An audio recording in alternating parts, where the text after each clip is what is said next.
Okay, so now by this point, for us in week 5 here, at this point, you've now completed the first exam. And you're probably going to fall into one of two camps.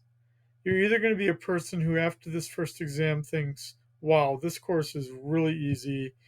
Maybe you already had Econ 130 and you kind of remember things and you think, wow, I don't need to spend as much time on this class as I was before. Or you're like, this class totally sucks. And I studied so hard and I still didn't do well. I don't understand. I think I'm going to drop the course.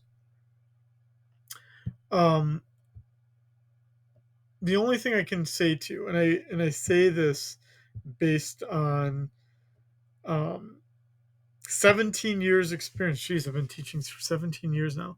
17 years of experience teaching this course, which I've taught every semester since I first had a teaching position.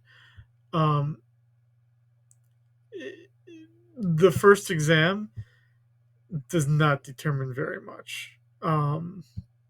It really truly doesn't.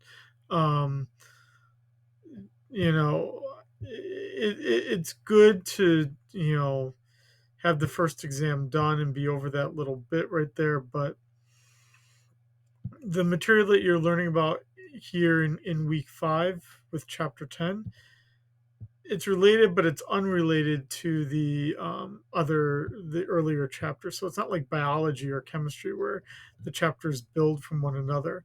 This is kind of separate from that. So take this week, spend a little bit of time to do your reassessment.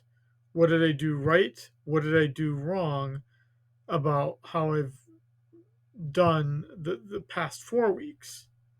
And if you're unclear about what you did right or did wrong, that would be when you email me and we talk about it. And I'm not going to sugarcoat it and say, oh, Kai, dude, you're the smartest kid in the world. I don't know. Systems sometimes screw up. I'm just going to give you 100%. That's not what the conversation is going to be like. On the other hand, I'm not going to be like, Kai, you idiot. What the hell were you thinking? Like, you know, are you the dumbest kid in the world? Like, what was West Oahu thinking when they admitted you? It's not going to be either of those.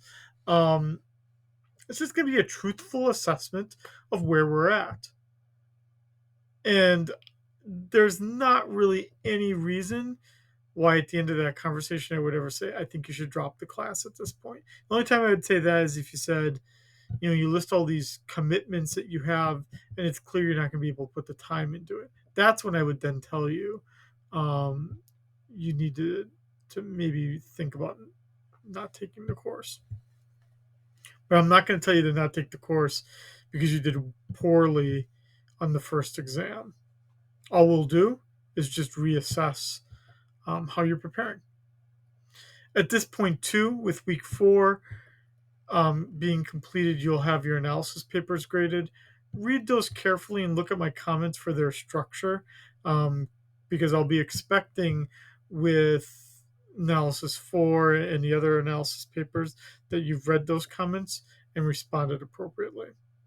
With chapter 10, we are looking at the first of 3 economic statistics, with this one being gross domestic product, basically a measurement of the economy's production. And with each of these 3 chapters, so we'll be doing one of these each week. With each of these 3 chapters, we're having a similar structure. What are we trying to measure? How are we measuring it? How are we getting it wrong when we try to measure it? So in this case, what are we measuring? We're measuring production, total production in the economy. How are we measuring it? Well, we're measuring it with a concept called the gross domestic product, and we're looking at it in 4 categories: consumption, investment, government spending, and net exports. And we're adding up those 4 components together. And how do we get it wrong? Well, what we'll see is that it notably does not include things that are done outside of a marketplace setting. Um, so it doesn't cover like illegal goods. It doesn't cover things that are done at home as well.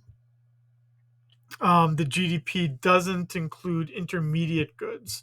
So it's not going to count. The classic example that you will see is that it doesn't count new tires on a new car. Buying the car already includes the tires. So that's you've got kind of a lot to do in week 5 here after this exam. I know the temptation is to always say, "Oh, fuck it, I'm not going to do anything this week. I just took the exam." But there's actually quite a bit to do here. You need to reassess where you are in the course, the commitments you've made to this course, and any corrections to how you're doing.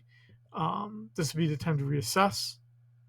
And then there's obviously a chapter, and this one would be production.